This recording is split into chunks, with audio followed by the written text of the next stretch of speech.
भक्तों, ओम नमः शिवाय। श्री शिवाय नमस्तुभ्यम। जय श्री महाकाल। जी हाँ भक्तों, आप सबको भी पता है कि 26 नवंबर को देव दीपावली का महापर्व आ गया है। जी हाँ भक्तों, देव दीपावली बहुत ही बड़ा त्योहार सनातन धर्म में माना जाता है। पूज्य गुरुदेव कहते हैं कि इस दिन जो भी उपाय करता है उसकी सारी मनोकामना पूरी होती है। अब देव दीपावली है क्या? देखिए, कार्तिक मास की जो पूर्णिमा होती है उसी को देव दीपावली भी बोलते हैं। दीपावली से भी बड़ी देव दीपावली, जो कि कार्तिक मास की पूर्णिमा होती है।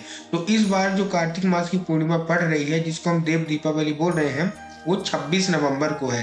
तो ऐसा कौन सा उपाय करें? बहुत ही अच्छा मैं आपके लिए उपाय लेके आया हूँ। कौन सा उपाय करें कि आपकी जो भी मनोकामना है वो पूरी हो जाए। धन संपदा से रिलेटेड हो, कर्जा से रिलेटेड हो, बच्चा पढ़ाई में मन नहीं लग रहा उससे रिलेटेड हो, क्या करना चाहिए सब आपको बताने वाला हूँ। बहुत ही नया बिल्कुल लेटेस्ट उपाय है जो अभी पूजनीय पंडित प्रदीप जी मिश्रा की कथा चल रही है 21 नवंबर से लेके 25 नवंबर तक, और उस कथा का नाम भी है श्री देव दीपावली शिव महापुराण कथा। वहीं से लेके आया हूँ। बस अभी नया उपाय है, ध्यान से सुनिएगा, ध्यान से करिएगा। अगर आपने उपाय किया और देव दीपावली के दिन कर लिया, जो कि 26 नवंबर को है, आपकी सारी मनोकामना अवश्य रूप से भगवान भोलेनाथ पूरी करेंगे।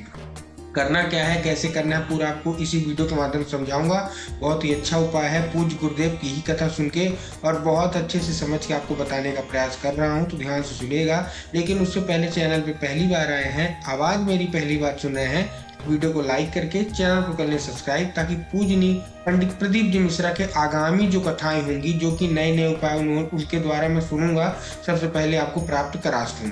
तो देखिए, सबसे पहले आपको करना क्या है, बहुत ही सबसे सरल सा उपाय मैं आपको बता रहा हूँ। सबसे पहले तो आपको दिया जलाना है। दिया कहाँ जलाना है? आपको कार्तिक पूर्णिमा के दिन आपको शाम के वक्त एक दिया जलाना है। ध्यान रखिएगा, बिना दिया जलाए आपको नहीं आना है। पूज्य गुरुदेव कहते हैं कि कार्तिक पूर्णिमा में दिया जलाने से आपको 1000 दिया जलाने का पुण्य मिलता है। मात्र एक दिया अगर आपने कार्तिक पूर्णिमा के दिन जला दिया तो आपको 1000 दिए का आपको क्या मिल जाएगा? पुण्य। अब उसको करना क्या है, आपको घर में नहीं जलाना है, ठीक? इस चीज का भी ध्यान रखना है। आपको जलाना कहाँ है? कोई भी जलाशय हो, नदी, तालाब, कुंड, कुआं, कुछ भी हो ना, वहां आपको जलाना है। जहां बहता पानी हो, आपको एक दिया वहां जलाना है, अपनी जो भी मनोकामना है मांग के। फिर से बता रहा हूँ, घी का दिया होना चाहिए, जो कि गोल बाती का हो, ठीक? गाय का घी का दिया होना चाहिए, गोल बाती का दिया होना चाहिए। और आपको किसी जलाशय के पास आपको ये दिया लगाना है। जलाशय मतलब नदी, तालाब, कुंड, कुआं, कहीं भी जो बहता पानी हो वहां जलाना है कार्तिक की पूर्णिमा को, जो कि 26 नवंबर को है, जिसको हम लोग देव दीपावली भी बोलते हैं। और अपनी जो भी मनोकामना है वो मांग लेना है। दूसरा बहुत ही बड़ा उपाय, पान के पत्ते का उपाय भी मैंने पूज्य गुरुदेव की कथा से सुना है। बहुत ही लेटेस्ट उपाय है, मैं आपको बता रहा हूँ, ध्यान से करिएगा। ये उपाय उन लोगों के लिए है जिनकी मनोकामना बहुत दिनों से अटकी हुई है। तो बहुत ज़्यादा प्रयास कर लिए कि हमारी मनोकामना पूरी हो, लेकिन उनकी मनोकामना पूरी हो ही नहीं रही है। तो ये उपाय मात्र आपके लिए है। आपको क्या करना है, आपको लेना है एक पान का पत्ता। मैं ये धन से रिलेटेड बता रहा हूँ। जिनके पास धन की बहुत कमी है, कर्जा बहुत बढ़ गया है, आर्थिक संकट है, तंगी चल रही है, उनके लिए उपाय है पान के पत्ते का उपाय है, ठीक ना? अब आपको करना क्या है, आपको लेना है एक पान का पत्ता, जो कि हरा होना चाहिए, मुरझाया हुआ नहीं होना चाहिए। इस चीज़ का आपको ध्यान रखना है। पान का पत्ता जो मुरझाया हुआ ना हो, अच्छा पत्ता हो। अब आपने पान का पत्ता ले लिया, अब उसमें आपको क्या करना है, उसमें आपको शहद की एक बिंदी लगा देना है। क्या लगा देना है? शहद की एक बिंदी। शहद अच्छा होना चाहिए, ताज़ा होना चाहिए, इस चीज़ का भी ध्यान रखना है। बहुत पुराना शहद नहीं चलेगा, आपको थोड़ा सा शहद खरीद के लाना है। अगर आपके घर में है तो अच्छा है, वो कहीं खाने पीने की यूज में ना हो, अच्छा हो, पूजा वाला हो, इस चीज़ का आपको ध्यान रखना है। आपको एक पान का पत्ता चाहिए। अब पान के पत्ते में आपने क्या किया, एक बूंद शहद की रख दी, ठीक? लगा दी उसी पान के पत्ते में, और माता लक्ष्मी को अर्पित कर देना है। क्या करना है? माता लक्ष्मी को अर्पित कर देना है। इस चीज़ का ध्यान रखना है। अभी एक उपाय मैं और बताऊंगा, जो कि आपको शिव मंदिर में करना है, उसको भी ध्यान से सुनिएगा। मैं पान के पत्ते का उपाय भी बता रहा हूँ। आपको पान का पत्ता आपने ले लिया, पान के पत्ते में आपने शहद भी लगा दी, और लगाने के बाद माता लक्ष्मी को अर्पित करना है, अपनी जो भी मनोकामना है मांग के। पूज्य गुरुदेव कहते हैं कि देव दीपावली के दिन जो कोई भी महिला या पुरुष उपाय करता है, माता लक्ष्मी उनके घर में स्वयं आ जाती है, और उनका जितने भी आर्थिक संकट है वो सब दूर हो जाता है। दूसरा उपाय भी शहद का ही है। ये आपको क्या करना है, उसी दिन करना है, देव दीपावली के दिन। सबसे पहले आपको शहद माता लक्ष्मी को अर्पित करना है पान के पत्ते में लगा के। दूसरी बार आपको क्या करना है, शहद बेल पत्र के पत्ते में लगाना है। क्या करना है, बेल पत्र की पत्ती में आपको लगाना है क्या, शहद। ठीक, इस चीज का भी आपको ध्यान रखना है।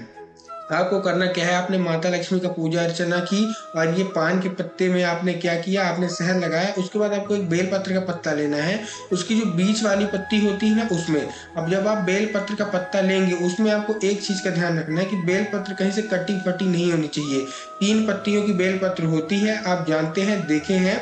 अगर आपको नहीं मिलती तो आप बाजार से खरीद के लाइए, लेकिन अगर मिलती है तो इस चीज का आपको ध्यान रखना है, चाहे बाजार से खरीदे चाहे घर से, कि बेल पत्र कहीं से कटी फटी नहीं होनी चाहिए, खंडित नहीं होनी चाहिए। पूज्य गुरुदेव बताते हैं कि भगवान भोलेनाथ को खंडित चीजें नहीं चढ़ती हैं। अगर आपने गलती से भी चढ़ा दिया तो भगवान भोलेनाथ अति क्रोधित हो जाते हैं। तो आपको बेल पत्री में क्या करना है, अच्छी लेनी है, हरी। अब आपको क्या करना है, बीच वाली पत्ती में आपको शहद लगाना है और अर्पित करना है कहाँ, भगवान शिव के मंदिर में। अपनी जो भी मनोकामना है मांग के, बाबा से अपनी जो भी मनोकामना वो मांग लेनी है। पूज्य गुरुदेव कहते हैं ऐसा करने से महादेव आपसे प्रसन्न हो जाते हैं। लेकिन आपको करना क्या है, देव दीपावली, कार्तिक महीने की पूर्णिमा, और जब आप लौटिए तो आपको एक दिया भी लगा के आना है, क्योंकि आपको भी पता है कि कार्तिक के महीने में दिया लगाने का कितना बड़ा प्रभाव है।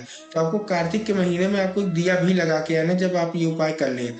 तीसरा जो मैं आपको उपाय बताने वाला हूँ वो जो जिनके बच्चे पढ़ते नहीं है, ठीक, जो बिल्कुल पढ़ाई में कमजोर है, उनके लिए मात्र 2 रुपए का ये उपाय है। मात्र आपको 2 रुपए खर्च करने हैं, ये उपाय करना है। आपने कमल गट्टे का नाम सुना है? जी हाँ दोस्तों, आपने सुना होगा। कमल का जो बीज होता है उसी को बोलते हैं कमल गट्टा। आपको क्या करना है, कमल गट्टा लेना है एक, और 1 लोटा जल लेके पहुंच जाना है किसी भी सोमवार। आपको कहाँ पहुंच जाना है, शिव मंदिर। आपने 1 लोटा तांबे के लोटे में जल लिया और आपने 1 कमल गट्टा ले लिया। अब जब आप तांबे के लोटे में जल लेंगे तो एक चीज का आपको ध्यान रखना है कि जो जल होगा वो आपको अपने घर से ही लेके जाना है, आपको मंदिर से नहीं लेना है। बहुत सारे लोग क्या करते हैं कि मंदिर से जल लेते हैं, लेकिन आपको ये गलती नहीं करनी है। आपको जो जल है अपने घर से ही लेके जाना है। अब आप पहुंच गए, जो आपने जल लिया है उसी में आपको क्या करना है, वो कमल गट्टा डाल देना है। अब वो क्या हो गया, वो कमल गट्टे का पानी हो गया। अब आप पहुंच गए कहाँ, शिव मंदिर। अब शिव मंदिर में आपको दक्षिण दिशा की ओर खड़े होके, अब दक्षिण दिशा क्या होती है ये भी आपका प्रश्न होगा। जलाधारी से जहाँ पानी नीचे गिरता है उसके जो अपोजिट वाली साइड होती है उसी को बोलते हैं दक्षिण दिशा। वहां खड़े होके कुंडकेश्वर महादेव का नाम लेके, कौन से महादेव का नाम लेके, कुंडकेश्वर महादेव का नाम लेके वो जो जल है उसको अर्पित कर देना है शिवलिंग पे। अब देखिए उपाय अभी खत्म नहीं, उपाय और है। क्या करना है, जब वो जल शिवलिंग से नीचे गिरेगा तो आपको किसी दूसरे पात्र में भर लेना है। मतलब कोई कटोरी गिलास कुछ लगा दीजिएगा। जब आप यहाँ कुंडकेश्वर महादेव का नाम लेके 1 लोटे जल में कमल गट्टे डाल के उपाय करेंगे, कुंडकेश्वर महादेव का नाम लिया, और वो जो जल अब नीचे गिरेगा उसको किसी दूसरे पात्र में भर लीजिए और घर चले आइए। अब आपको जो बच्चा है जिसका मन पढ़ाई में नहीं लगता, वो जब भी पानी पीने को मांगे तो उसी पानी में आपको 1 बूंद इसका मिला के उसको पिलाना है। धीरे धीरे करके जो आपका बच्चा है उसका मन पढ़ाई में लगने लगेगा और वो अच्छे नंबरों से पास होगा। तो उम्मीद करता हूँ आपको उपाय समझ में आया होगा। उपाय अच्छा लगा होगा तो कमेंट बॉक्स में हर हर महादेव अवश्य लिख दें।